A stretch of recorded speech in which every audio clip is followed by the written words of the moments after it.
श्रीचण्डिकास्तोत्रम्।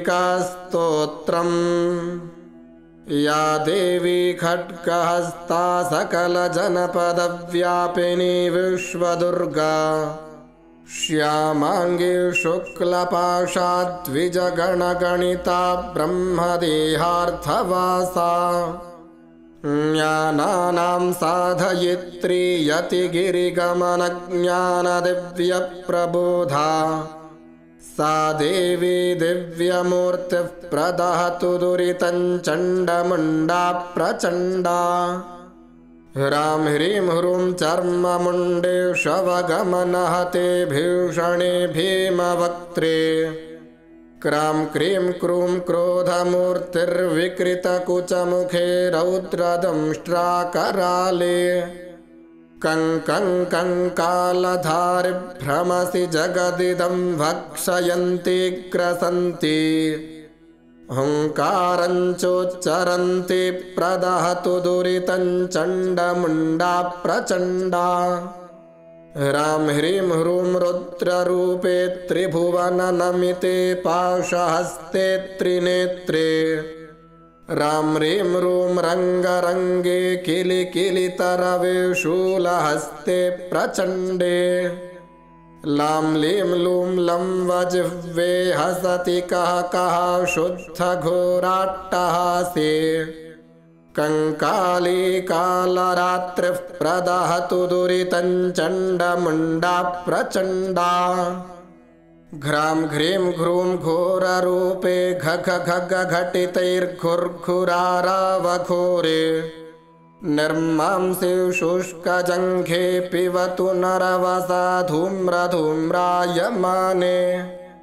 द्रान्द्रेन्द्रोन्द्रावयन्ति सकलभुवि तथा यक्षगन्धर्वनागान् क्षां क्षीं क्षूं क्षोभयन्ति प्रदहतु दुरितं चण्डमुण्डा प्रचण्डा।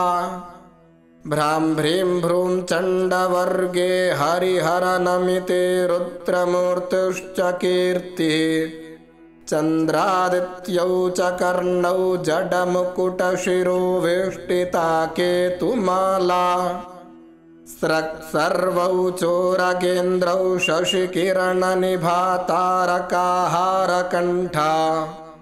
सा देवी दिव्यमूर्तिः प्रदहतु दुरितं चण्डमुण्डा प्रचण्डा। खं खं खं खड्गहस्ते वरकनकनिभे सूर्यकान्ते स्वतेजो विद्युज्ज्वालावलीनान्नवनिषितमहाकृत्तिका दक्षिणेन वामे हस्ते कपालं वरविमलसुरापूरितं धारयन्ति सा देवी दिव्यमूर्तिः प्रदहतु दुरितं चण्डमुण्डा प्रचण्डा।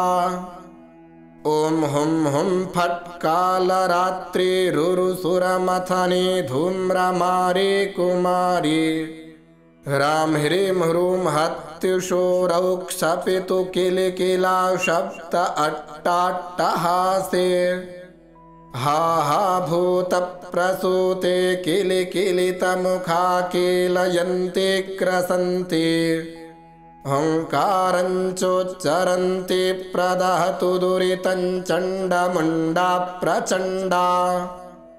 भृङ्गी काली कपाली परिजनसहिते चण्डी चामुण्डनित्या रों रों रोङ्कारनित्ये शशिकरधवले कालकूटे दुरन्ते हुं हुं हुङ्कारकारी सुरगणनमिते कालकारी विकारी वश्ये त्रैलोक्यकारी प्रदहतु दुरितं चण्डमुण्डा प्रचण्डा।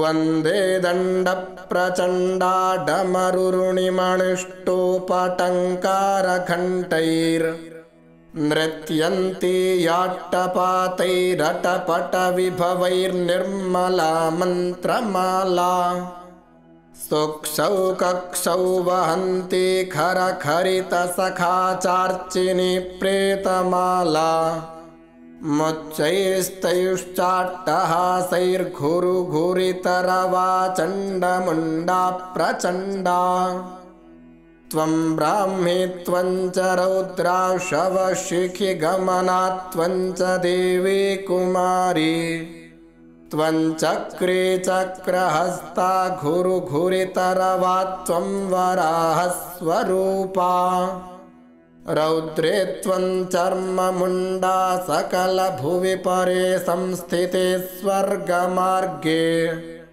पाताले शैलशृङ्गे हरिहरनमिते देवि चण्डे नमस्ते रक्षत्वं मुण्डधारी गिरिवरविहरे निर्झरे पर्वते वा सङ्ग्रामे शत्रुमध्ये विषभविके सङ्कटे कुत्सिते वा व्याघ्रे चौरे च सर्पेऽप्युदधि भुवि तथा वह्निमध्ये च दुर्गे रक्षेत्सा दिव्यमूर्तिः प्रदहतु दुरितं चण्डमुण्डा प्रचण्डा इत्येवं बीजमन्त्रैस्तवनमतिशिवं पातकव्याधिनाशम्